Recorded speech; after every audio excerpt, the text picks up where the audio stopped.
کہاں سے کمایا, آپ کا سورس آف انکم کیا تھا, اور آپ نے کہاں خرچ کیا, آپ کو اس کا بھی حساب دینا ہے. مال آپ یہ سمجھ کر کے خرچ نہ کریں ہم آزاد ہیں, جہاں چاہے وہاں خرچ کر سکتے ہیں. مال کے خرچ کا بھی حساب آپ کو اللہ کرے.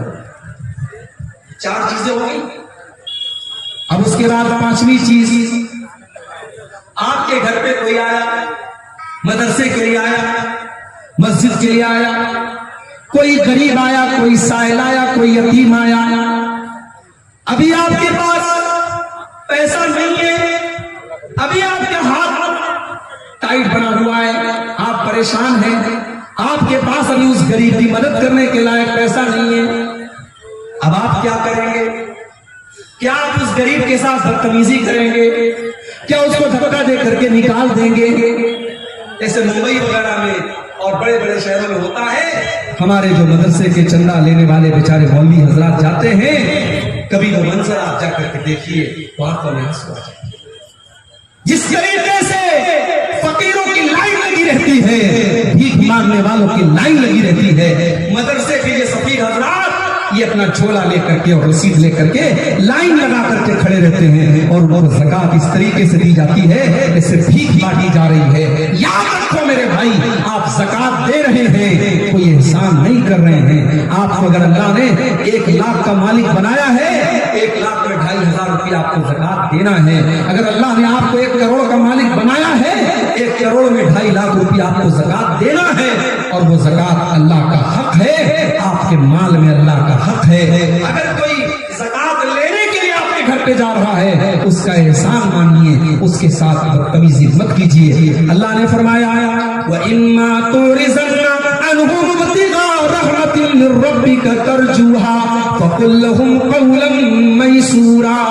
اگر کسی غریب کو دینے کے پاس تمہارے پاس اس غریب کو دینے کے لائق پیسہ نہیں ہے, تمہارا ہاتھ بھی ٹائٹ بنا ہوا ہے, تو اس کو وہ بڑے پیار سے, بڑی نرمی سے اس کو ٹال دو. اسے کہو کہ بعد میں آ جانا, ابھی میرے پاس طاقت نہیں ہے. اس سے جھڑک کے اسے بدتمیزی کے ساتھ بات کرنا.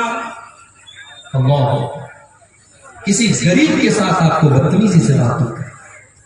آپ پیسے والے, آپ حیثیت والے ہیں, تو کیا غریب بھی اپنی عزت اور اس کی اپنی حیثیت ہے؟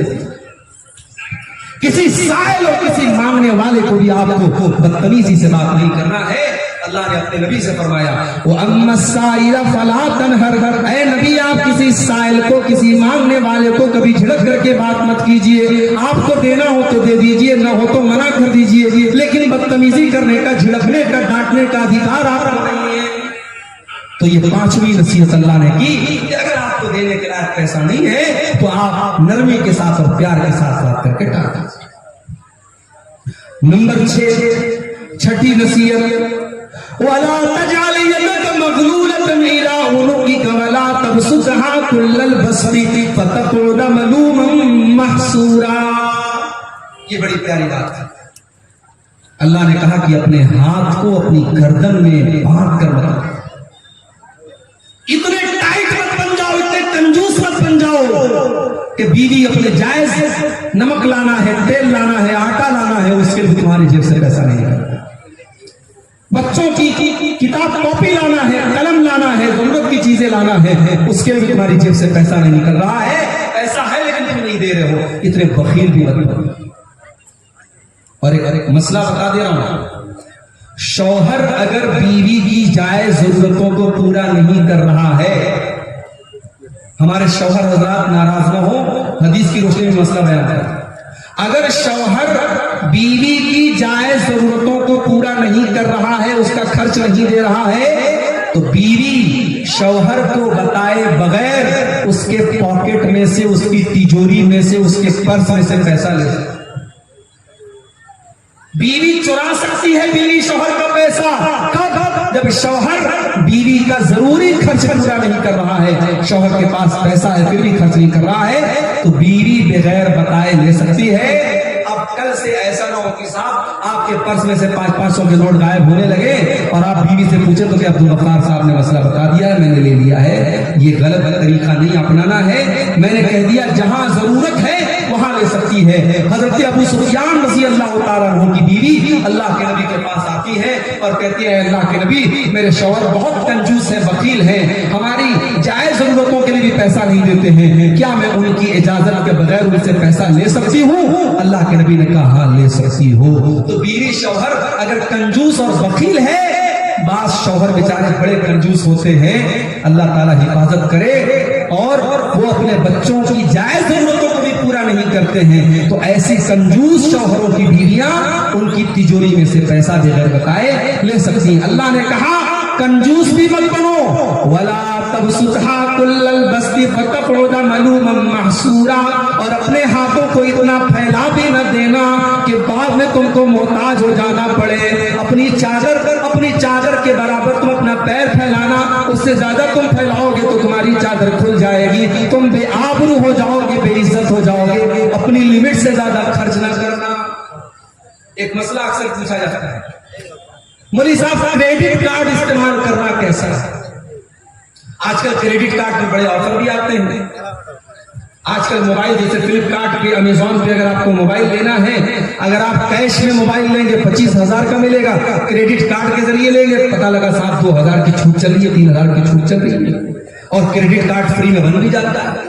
بن تو جاتا ہے فری میں, اور کچھ کریڈٹ کارڈ ایسے بھی ہوتے ہیں کہ اس میں کوئی انٹرسٹ بھی نہیں لگتا ہے. چلو وہاں تک تو ٹھیک ہے, مگر ہوتا کیا ہے, اب کریڈٹ کارڈ آپ کو مل گیا, کریڈٹ کارڈ پہ آپ کو لمٹ مل گئی 1,00,000 روپے کی. ابھی آپ کے اکاؤنٹ میں صرف 10,000 روپیہ ہے, لیکن آپ کو کیا لگ رہا ہے کہ 1,00,000 کا مالک بن گیا. اب آپ دھیرے دھیرے شاپنگ کر رہے ہیں, آن لائن چیزیں دیکھ رہے ہیں, بیوی نے کہا یہ بھی لے لو, آپ نے یہ بھی لے لیا, بچے نے کہا یہ بھی لے لو, آپ نے یہ لے, آپ نے 1,00,000 روپے تک کا سامان لے لیا. اب کریڈٹ کارڈ کا بل آیا, اس میں لکھا ہے صاحب اکتوبر میں آپ نے 1,00,000 کا سامان خریدا ہے, نومبر کی 30 تاریخ تک اگر آپ نے پے نہیں کیا تو آپ کو ڈیلی 200 روپیہ پینالٹی لگے گی. میں 200 مثال کے طور پہ کہہ رہا ہوں, زیادہ بھی لگ سکتی. اب یہ جو پینالٹی لگ رہی ہے, ایک تو یہ حرام ہے, یہ بیاج ہے, سود ہے, اور دوسرے یہ ہے کہ آپ نے اپنی لمٹ سے زیادہ خرچ کیا. اسی لیے کبھی لون لینا, لوگ یہ بھی سوال کرتے ہیں کہ لون لے کر کے کاروبار کرنا کیسا ہے. بعض لوگوں نے راستہ نکالا کہ صاحب ہندوستان ہے, یا اگر ہم لون نہیں لیں گے بینک سے تو کیسے ترقی کریں گے, کیسے ہم بزنس کریں گے. کوئی ضرورت نہیں ہے. میں کہتا ہوں ایسی ترقی ہمیں نہیں کرنا ہے جس کے لیے ہمیں غلط راستہ اپنانا پڑے. آج ہماری قوم میں کروڑپتی اور اربپتی لوگ موجود ہیں. اگر چاہیں تو آپس میں ایسی کوئی سوسائٹی بنا لیں, ایسا کوئی کوآپریٹو سسٹم بنا لیں کہ بغیر بیاج کے ضرورت مندوں کو قرضہ دیں, مگر وہ ہو نہیں سکتا, وہ پاسبل نہیں. ہماری قوم کے حالات ہم سب کو اچھی طریقے سے معلوم ہے. اب بینک میں جا کر کے بغیر کسی مجبوری کے, جو ایک انسان اپنے شوق کو پورا کرنے کے لیے اور مجبوری کا نام لگا کر کے جو لون لے رہا ہے, معاف کیجیے, یہ لون میرے بھائیوں صحیح نہیں ہے. اللہ نے اصول بتا دیا کہ آپ اپنے ہاتھوں کو گردن سے باندھ کر بھی مت رکھیے, اور اپنے ہاتھوں کو پھیلا کر کے بھی مت رکھیے. بخیل اور کنجوس بھی مت بنیے, اور اپنی لمٹ سے زیادہ آپ سخاوت بھی مت کیجیے. اور علماء نے لکھا ہے کہ اگر ان دو چیزوں کو آدمی اپنا لے تو کبھی انسان پریشان نہیں ہوگا, کبھی قرضے کی نوبت نہیں آئے گی. قرضے کی نوبت تبھی آتی ہے جب انسان اپنی لمٹ سے زیادہ خرچ کرتا ہے. تو یہ دو چیزوں کو آپ اپنا لیجیے. یہ 5 چیزیں. نمبر 6, اچھا 5ویں چیز کو بیان کرنے کے بعد اللہ نے ایک اور بات بیان کی, ان ربک یبسط الرزق لمن یشاء ویقدر انہ کان بعبادہ خبیرا بصیرا. اے دولت والو, کہیں تمہارے دل میں یہ احساس نہ پیدا ہو جائے کہ میرے پاس دولت اس لیے میں بہت اچھا ہوں, اور کسی غریب کو یہ نہ لگے کہ میرے پاس دولت نہیں ہے اس لیے اللہ مجھ سے ناراض ہو گیا ہے. نہیں, کبھی کبھی اللہ کافروں کو بھی دولت دیتا ہے, اللہ مشرکوں کو بھی دولت دیتا ہے, اللہ شرابیوں کو بھی دولت دیتا ہے, اللہ زانیوں کو بھی دولت دیتا ہے. ان ربک یبسط الرزق لمن یشاء ویقدر, اللہ جس کو چاہتا ہے روزی کھول کر کے دیتا ہے, اور جس کو چاہتا ہے روزی تنگ کر دیتا ہے. اللہ کی روزی کا نظام اس کے ہاتھ میں ہے. آپ ضروری نہیں ہے کہ آپ اللہ کو ناراض کریں تو آپ کو روزی نہ ملے, اور ضروری نہیں ہے کہ آپ بہت متقی اور پرہیزگار ہے تو آپ کو روزی ملے. روزی کا سسٹم الگ ہے, اللہ نے قارون کو بھی دولت دی تھی, اللہ نے فرعون کو بھی دولت دی تھی. تو دولت کا نظام اللہ نے اپنے ہاتھ میں رکھا ہے. اس کی وجہ سے کوئی یہ نہ سمجھے کہ دولت والے سے اللہ بہت خوش ہے اور غریب سے اللہ ناراض ہے, ایسا نہیں. تو 5 چیزیں. نمبر 6, وَلَا تَقْتُلُوا أَوْلَادَكُمْ خَشْيَةَ إِمْلَاقٍ. اور اے ایمان والوں, اپنے بچوں کو تم قتل نہ کرنا فاقہ کشی کے ڈر سے. اپنے پیٹ کے لیے اپنے بچوں کو قتل نہ کرنا. نحن نرزقهم وإياكم, تمہارے بچوں کو بھی روزی ہم دیتے ہیں اور تم کو بھی روزی ہم ہی دیتے ہیں. ان قتلهم كان خطئا كبيرا, اولاد کو قتل کرنا بہت بڑا گناہ ہے. اس زمانے میں لڑکیاں پیدا ہوتی تھی تو لڑکیوں کا باپ اپنے ہاتھ سے اپنی بیٹی کا گلا دبا کر کے اس کو قبر میں دفن کر دیتا تھا. اپنے ہاتھ سے بیٹیوں کو دھکا دے کر کے گڈھے میں ڈال دیتا تھا اور زندہ گاڑ دیتا تھا. اس سماج میں یہ ظلم بھی ہوتا تھا.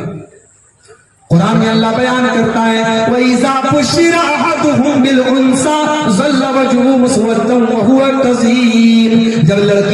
جب کسی باپ کے گھر میں لڑکی پیدا ہوتی تھی تو لڑکی کے باپ کا چہرہ کالا پڑ جاتا تھا. يَتَوَارَىٰ مِنَ الْقَوْمِ مِنْ سُوءِ مَا بُشِّرَ بِهِ, وہ بیچارہ اپنا چہرہ اپنی قوم کو دکھاتا نہیں تھا. أَيُمْسِكُهُ عَلَىٰ هُونٍ أَمْ يَدُسُّهُ بِالتُّرَابِ, اس کے سامنے 2 راستہ ہوتا تھا. اگر بیٹی کو پالے گا تو سماج میں ذلیل ہونا پڑے گا, اور دوسرا راستہ یہ کہ اپنے ہاتھوں سے اپنی بیٹی کو زمین کے اندر دفن کر دے, گاڑ دے. بیٹیوں کو گاڑ دیا جاتا. وہ میری پیاری ماں بہن, آج تم سوال کرتے ہو کہ اسلام نے ہم کو کیا دیا ہے, اور میں تم کو بتاتا ہوں اسلام نے تم کو جینے کا ادھیکار دیا ہے. 1400 سال پہلے عرب کی دھرتی پر, مکے کی دھرتی پر لڑکیوں کو پیدا ہونے کے بعد مار دیا جاتا تھا. میرے نبی دنیا میں آئے, آپ نے اس رواج کو ختم کیا. آپ نے دنیا والوں کو بتایا بیٹی کلنک نہیں ہے, بیٹی پاپ نہیں ہے, بیٹی بوجھ نہیں ہے, بیٹی کو رحمت بن کر کے آتی ہے. آپ نے بیٹی کو قتل کرنے والے باپ سے کہا وَإِذَا الْمَوْءُودَةُ سُئِلَتْ بِأَيِّ ذَنبٍ قُتِلَتْ, اے بیٹیوں کے قاتلوں, اے بیٹیوں کو قتل کرنے والوں, کل قیامت دن اللہ کی بارگاہ میں تم کو حساب دینا پڑے گا. تم نے بیٹی کو کیوں مارا, تم نے بیٹی کو کیوں قتل کیا, تمہیں اللہ کے حساب دینا پڑے گا. میرے نبی نے دنیا والوں کو یہ بھی پیغام دیا من اعلی جاریتین, جس کو اللہ نے 2 بیٹیاں دے دی اور 2 بیٹیوں کو اس نے اچھے طریقے سے پالا پوسا, یہاں تک کہ بیٹیاں جوان ہو گئی. جا یوم القیامت انا وہو کہاتین, آپ نے اپنی دونوں انگلیوں سے اشارہ کر کے فرمایا کہ 2 بیٹیوں کی پرورش کرنے والا کل قیامت کے دن اپنے نبی کے ساتھ جنت میں جائے گا. جس طریقے سے یہ دونوں انگلیاں ایک دوسرے کے ساتھ جڑی ہوئی ہیں, وہ جنت میں اپنے نبی کے ساتھ جائے. جب میری تیسری بیٹی پیدا ہوئی تو میرے بعض دوستوں نے کہا کہ آپ کی تو جنت پکی ہو گئی. مذاق کے طور پہ کہا, لیکن حقیقت میں اگر اس حدیث کی روشنی میں دیکھو تو 2 بیٹیوں کی صحیح پرورش کرنے والے کو اللہ کے نبی جنت کی بشارت سناتا ہے. مگر آج کیا ہو رہا ہے, 2023 چل رہا ہے, ہمارا بھارت چاند پر پہنچ گیا ہے, چندرما کے اوپر ہمارا نام, بھارت کا نام پہنچ گیا. مگر آج 2023 میں بھی بھارت کے اندر سرکار کو اسکیم نکالنی پڑتی ہے بیٹی پڑھاؤ بیٹی بچاؤ. بیٹی بچاؤ کا نعرہ کیوں لگانا پڑتا ہے, کبھی آپ نے غور کیا؟ کیونکہ ہر سال ہمارے بھارت دیش میں ہزاروں نہیں لاکھوں کی تعداد میں بیٹیاں اپنی ماں کے پیٹ میں ایبارشن کے ذریعے مار دی جاتی. ڈاکٹروں کے یہاں لکھا ہوا دیکھا ہوگا آپ نے, ہمارے یہاں لنگ کی جانچ کرنا اپرادھ ہے. ہمارے یہاں یعنی ماں کے پیٹ میں لڑکا ہے کہ لڑکی, ہمارے یہاں جانچ نہیں ہوتی ہے, لکھا ہوتا ہے. مگر ٹیبل کے نیچے ڈاکٹر لوگ بھی سیٹنگ کر لیتے ہیں, الٹرا ساؤنڈ ہوتا ہے, پتا چلا لڑکی پیدا ہونے والی ہے. بیوی سے کہتا ہے نہیں, 4 بیٹیاں میرے پاس آلریڈی موجود ہیں, ان کی کیسے شادی کروں گا, ان کے جہیز کا انتظام کیسے کروں گا, مجھے نہیں چاہیے لڑکی. اور ڈاکٹر سے کہتا ہے اس کا ایبارشن کر دو, اور ماں کے پیٹ میں وہ لڑکی مار دی جاتی ہے. اور